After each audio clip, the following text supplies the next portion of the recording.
So it gives me great pleasure to be able to welcome the first Metro Mayor of the Liverpool City region, Steve Rotheram, to the stage.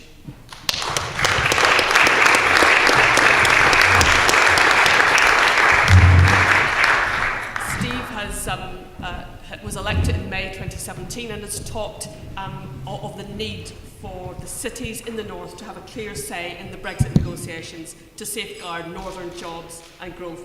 So it's really looking forward to hearing what he has to say and using that to inform the rest of our discussions here today.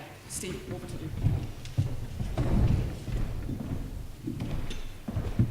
Well, first of all, thanks to IPPR North for the kind invitation to be here this afternoon. Is it this afternoon? No, it's still late this morning, isn't it? I'm not used to coming to Leeds when it's sunny, so that's a first. I know that people will have different views on the events of the 23rd of June 2016. My own personal one is that we asked the wrong question and then got the wrong answer. In the UK, we live in the most politically centralised democracy in the Western world, and we have the most geographically unbalanced economy in Europe. Now, I, for one, don't believe that those two things are mutually exclusive. In fact, I'd argue that those two things are intrinsically linked. These two incontrovertible factors have compounded the disconnect that many feel with our political system. So, it shouldn't come as a surprise that when we ask people in a referendum a question on a matter of historic national importance, that some took the chance to express their anger and gave politicians of all persuasions a good kicking. For many, there exists a crisis of confidence in our political institutions. For far too long, governments of all colours have viewed policy-making decisions through the prism of what's in the best interest of the London and the South East, sometimes at the detriment of areas in the north. And I saw this with my own eyes.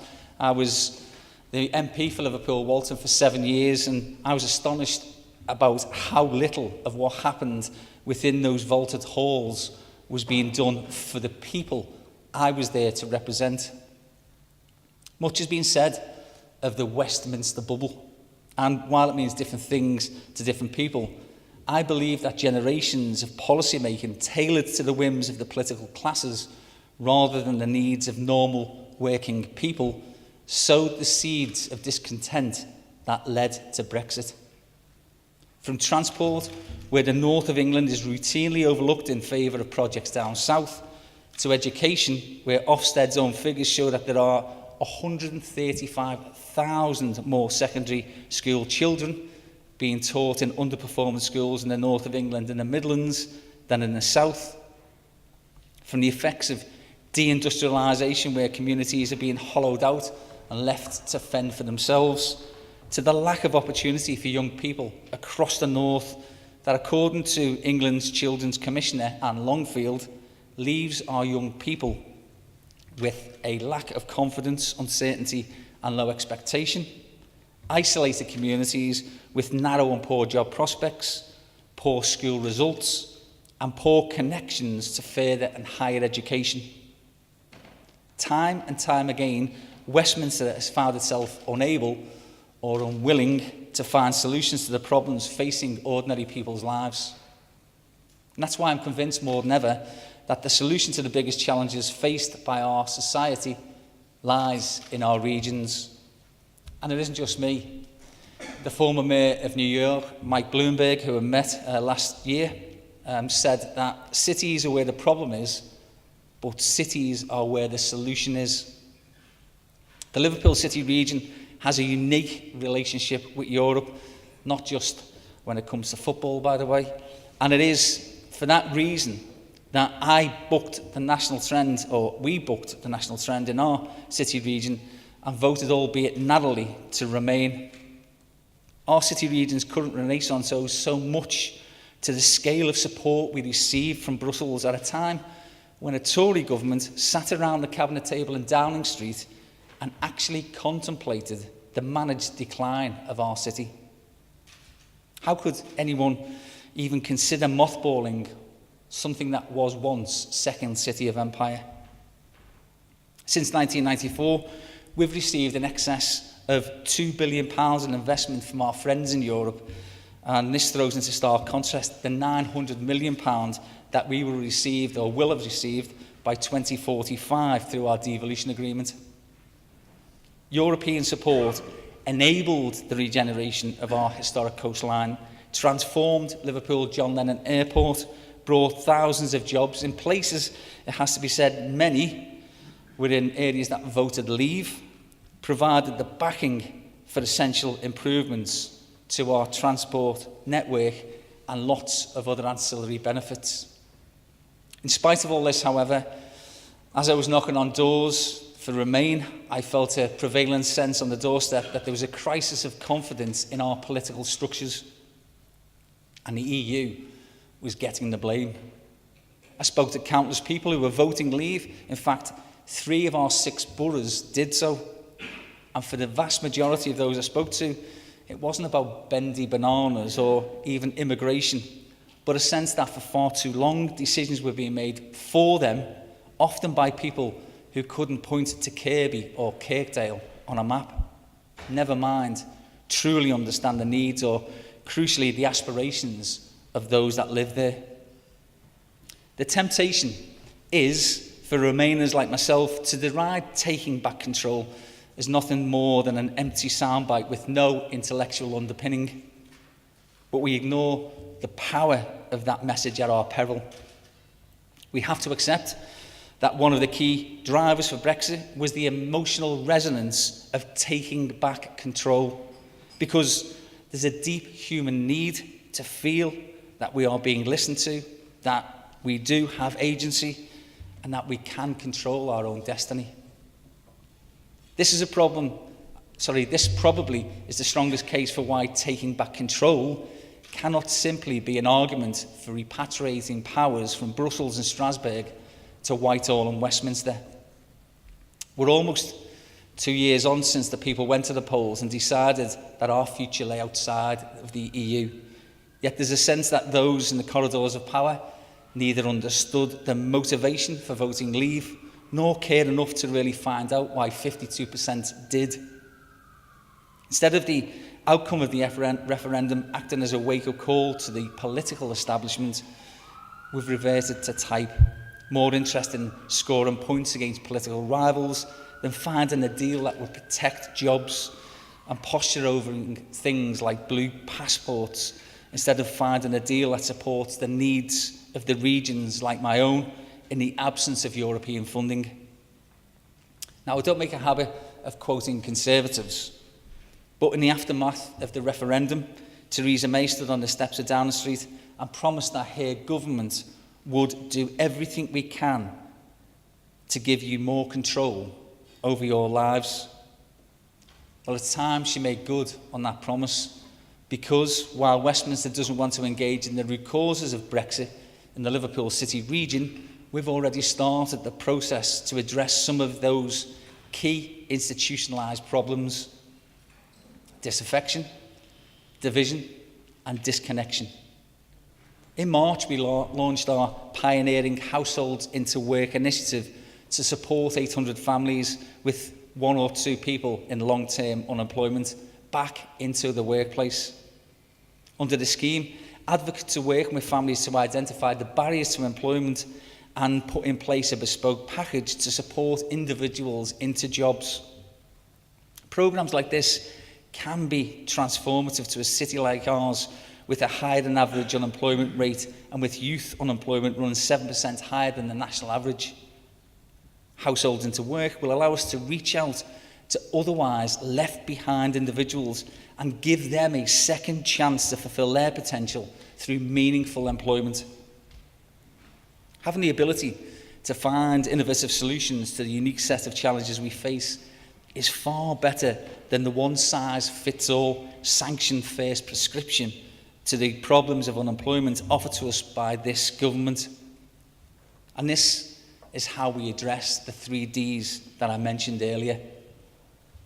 When it comes to transport, we have shown that when given the necessary power and resource, we can make a transformational difference to the services we deliver to people. We're spending £460 million on the fleet of the most modern trains in the country that will be publicly owned by us.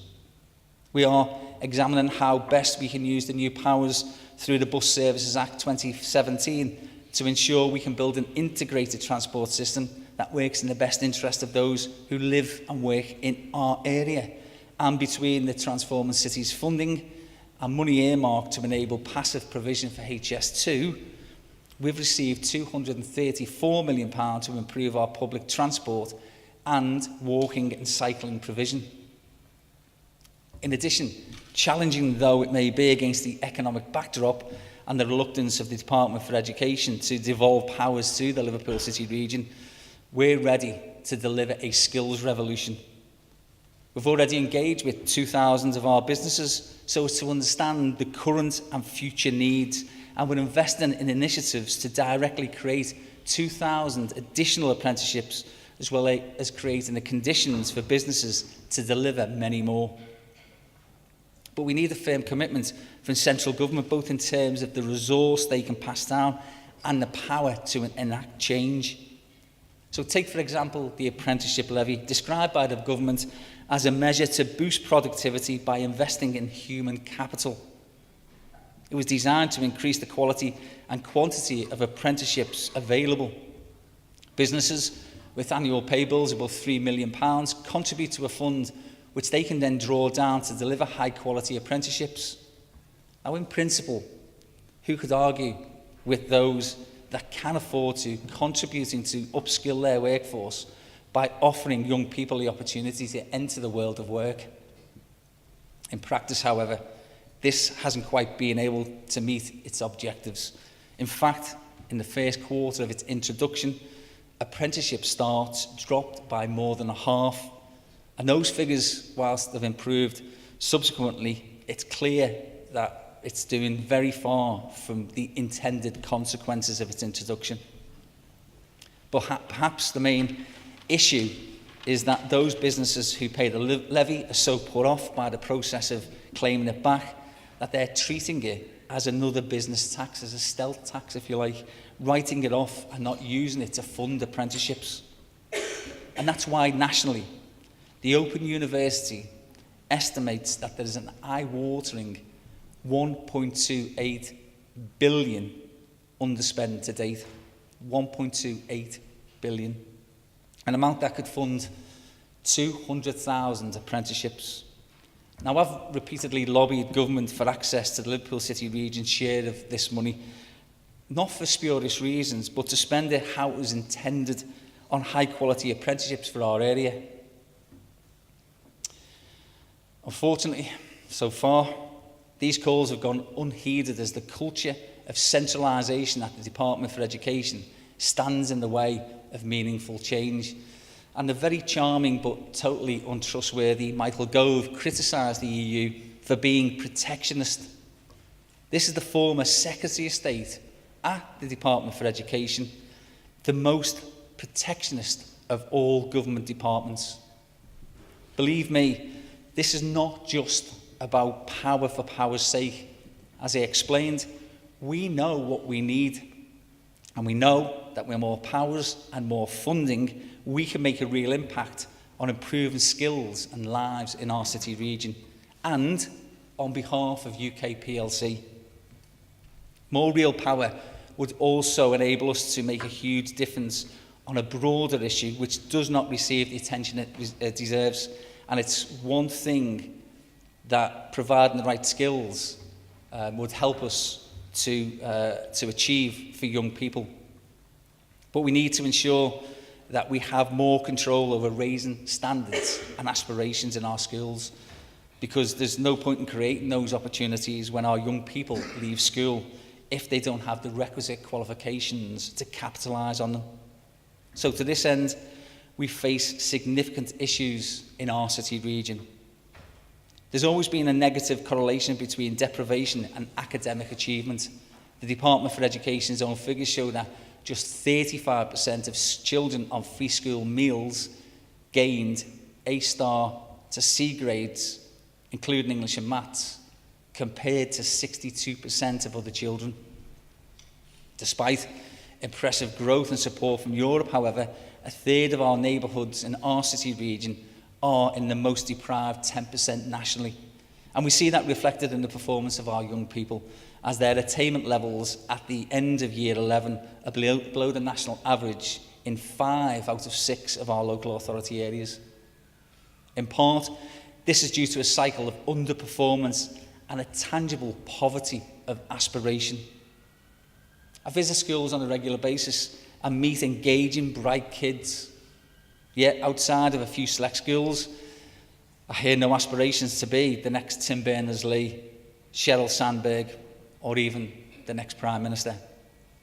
Too many working class children in communities across the north simply believe that real opportunity isn't for someone like them. It is a truly exceptional individual in this sort of environment who can lift their head up and see a way out of the world that they live in.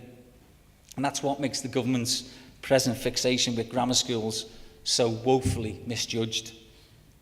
Quite simply, just like Brexit, they're asking themselves the wrong question and getting the wrong answer. The policy of academisation and the introduction of free schools have significantly reduced levels of local authority accountability. Indeed, 61% of schools nationally now report directly to the regional schools commissioners appointed by Whitehall. Frustratingly, neither the combined authority nor our constituent local councils have the tools at any of our disposal to tackle this record of underachievement. At the very least, I've argued that the regional schools commissioners should report to Metro mayors as a step towards greater local accountability. And certainly, we would want more control, but this would at least be a start. We've also identified that we have a specific issue with underachievement in maths and English at GCSE level, which has a massive knock-on effect for young people looking to study STEM subjects at a higher level.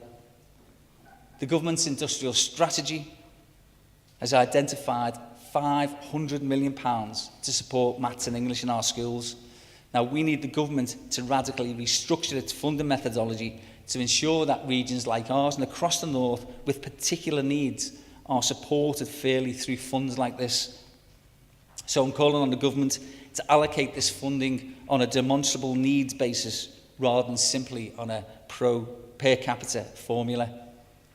Clearly, this needs to apply to the much vaunted shared prosperity fund. Given that over 5 years from 2014 to 2019, the City region will have received around £200 million in support from the EU. We need to ensure that we receive our fair share of its replacement fund. We are the fastest growing economy outside London. We cannot jeopardise that growth by suddenly seeing structural support withdrawn. And I remain strongly pro-European, and my views on Brexit are well documented. But I believe it's incumbent on people like me to accept the express will of the people and look for opportunities within the minefield of Brexit to improve the lives of those people who have too often been overlooked. So my primary responsibility is to look at ways of tackling the systemic problems that have caused so many people to feel disillusioned and disenfranchised, and show how politics can and does matter. That's why devolution is so important, and will be even more so when we finally leave the EU. In an increasingly connected world, city regions need to evolve to respond to growing competition, but they remain our greatest laboratory for economic growth, innovative public policy, and results-orientated government. In fact, it is the economic power of our metropolitan regions that's driving our nation forward despite austerity. And we must do so in a post-Brexit Britain. The benefits of devolution must be recognised and power strengthened if we're going to continue to compete in a global economy. And that's not about looking inward, but looking out, how we can make globalisation work for communities like ours.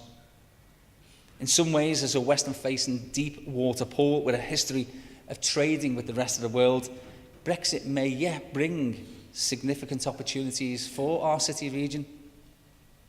As a Scouser, I can only hope so. At its root, though, this is what makes the argument for devolution so compelling. The Prime Minister has said certain powers that come back from the EU should be devolved to parliaments in Scotland and Wales where appropriate.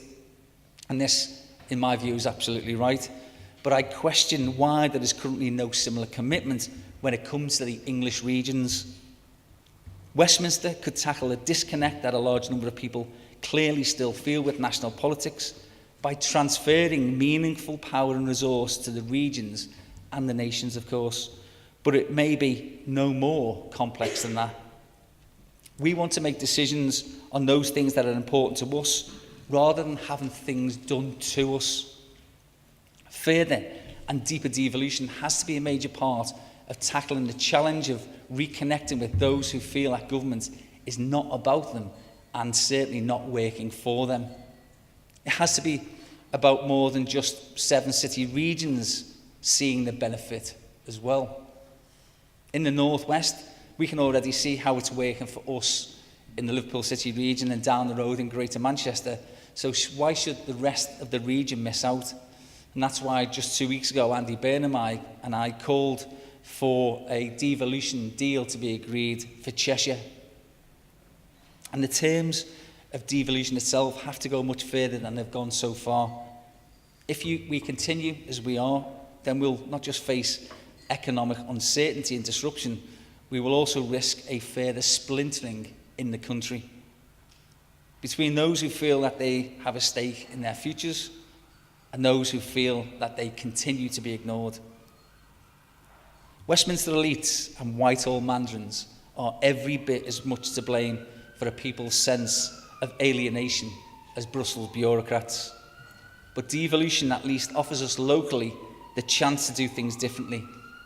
Devolving real power to communities across the country represents the best hope of restoring people's confidence in the political system. And look, I know it's not a panacea in itself, but it could go a long way in helping to heal the rifts that divide our society. I'll just finish with one of the great European 21st century philosophers said recently, "The EU is not perfect, but it was the best idea we had. History has always shown that when we stay together, we can sort out problems. When we split, we start fighting. There was not one time in history when division created success. So for me, Brexit still makes no sense." And I couldn't miss the opportunity of being in Leeds and not refer to a quote from the great Jürgen Klopp, who knows a thing or two about building on a European dynasty. So the die is being cast. Brexit is nearly upon us. So if for no other reason than that, the government should grasp the opportunity and work with us to bring true democracy and accountability to our regions. Thanks very much.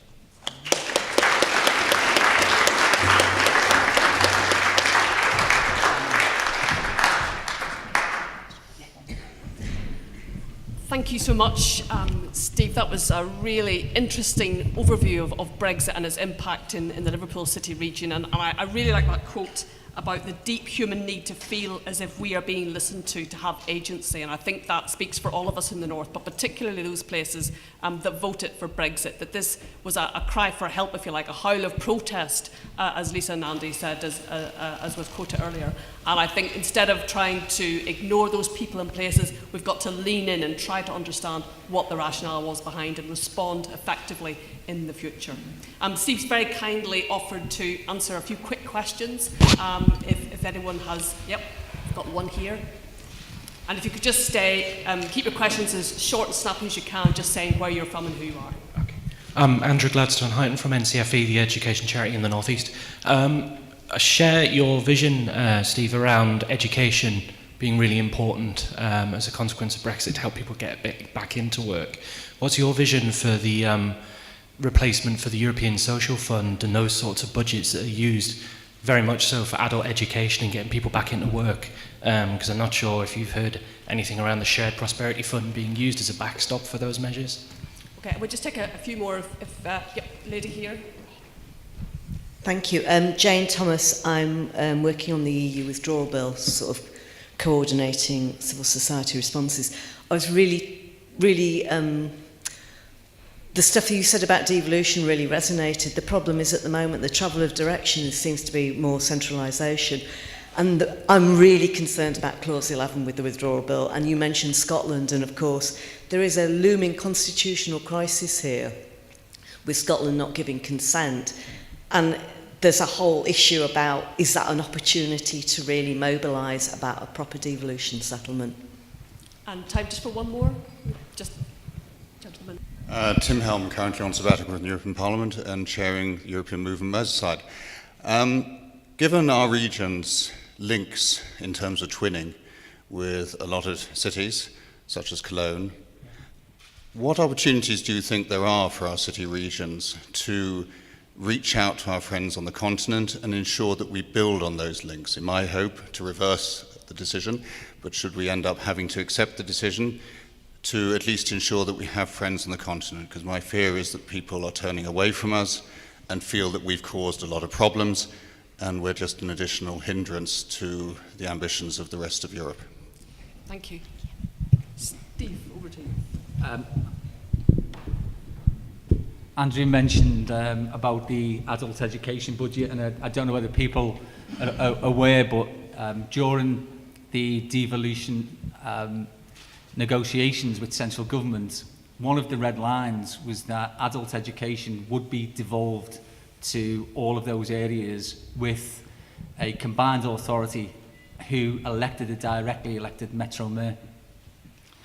And then you get into the detail with the department that I mentioned, DFE, and I don't mind saying they are an awful department to deal with, and I've told the Permanent Secretary that her department is an awful department to deal with. And what happened was that red line, that guarantee that we had from national government fell by the wayside, and it's not now going to be devolved for another 2 years, so we've got a transition year this year, and then they've told us definitely, you know, the boy who cried wolf type stuff, but we're going to get it from 19 onwards. And it's now what we can use that for, and whether the Shared Prosperity Fund might well plug some of the gaps. And no one knows, if you speak to anybody in Westminster, actually no one really knows anything. And when you talk to them about what the opportunities are to work to see whether we can get things through the sausage machine, it's clogged. Everything's clogged with Brexit. So we are having discussions. There's no problem in speaking to people, but it's the internal machinations of what happens in Parliament that's causing the problem. So I can only keep my fingers crossed. But we also want to get access to that £1.28 billion underspend on apprenticeships as well. There are hundreds of thousands of young kids in our country right now missing out on opportunities because the government can't get its act together, and I think that's an absolute national disgrace. Jane was talking about sort of devolution against centralisation, and that it's always that dichotomy, isn't it, in this country? And I think what the government did was give some crumbs towards the devolution agenda. Manchester's got the best deal of the metropolitan areas. London, of course, is ahead, but Manchester has a model. I think if Andy Burnham can make that work, then that might be something that areas here might start to look at, and certainly we would work towards looking to see whether those additional devolution items could be something that we might want to take on board in our city region. But we're fairly new at this. You know, Manchester have been going for 30 years, Liverpool have been going 30 months. So our city regions are in very different positions, and I think any discussions that you have with Whitehall and Westminster are all predicated on what's in the best interest of what's happening down there. Genuinely, I saw it with my own eyes. I said that in the speech. When I was an MP, there were policy decisions and debates that came forward, and nobody really understood the reality of people who live in Leeds, for instance, or live in the Liverpool city region. It's not that it's nastiness towards other people. They just don't know. They've never been to places like this That's why I think departments also need to be devolved away from Whitehall, but that's a different story. I think the Scottish consent from Holyrood will be an interesting paradox, won't it, with one body, the British government, if you like, saying, you know, we will abide by the decision of the referendum, and Holyrood trying to scupper that wherever they can. Who knows how that political game of chess is going to play out, but I don't. And then Tim mentioned about the twinning links, and I think this is a really good opportunity to tell you the truth. I think there are possibilities. You said Cologne. In the Liverpool City region, we twinned, but Knowsley twinned with a German town 2 years after the end of the Second World War. I think that was a really brave thing to do. Liverpool was, I think, 5 years after the end of the war, that it twinned with Cologne. Those sorts of things, those informal relationships have lasted those generations and have been really helpful in trying to get beyond the national message that everything in Europe's really, really bad and all that. Because when you speak to people, you try to explain Brexit, and good luck with that one if anyone can, because none of us really, truly understand what went on. And I was alluding to, I believe that when I knocked on doors, it was a plague on all your houses for some people, not for everybody. Some people absolutely 100% got every single issue and still decided that our future lay outside of the EU. But for many that I spoke with in, I'd say, the more working class, white working class areas, they wanted out because they believed that all of their misfortune was purely down to us being in the European Union. They wanted to blame somebody, and they wanted to give somebody a bloody nose. And unfortunately, I think for those areas, they've actually given themselves a bloody nose. So I'm with you. I think it's a self-inflicted wound. I think Cameron will live the rest of his life regretting that decision to push this forward. It was a vote that was predicated on the wrong argument, and is it any surprise then that people take the opportunity, as I said, to tell politicians that they're not happy with them? You only have to go and knock on a few doors, and you'll find that politicians are about as welcome as the likes of a traffic warden would be around people parking in the street. We're not the respected bastions of democracy that we once were, but also I do think that this might be a line in the sand where we really need to, you know, when people say we need to start listening, when we actually need to start listening. Thanks very much, Stephen. I think it's about that point you made about reconnecting with people to show that government is about them as well as the wider kind of policy debate. We've come now to the end of the morning session, so we've got lunch now just outside in the hallway, and I think we've got a really interesting afternoon now of presentations and discussion, looking at some more of the detail on the Brexit impacts that City-REDI have been examining. But before we break for lunch, I would just like us to show our appreciation once again to the Mayor of this Liverpool City region, Steve Rotheram.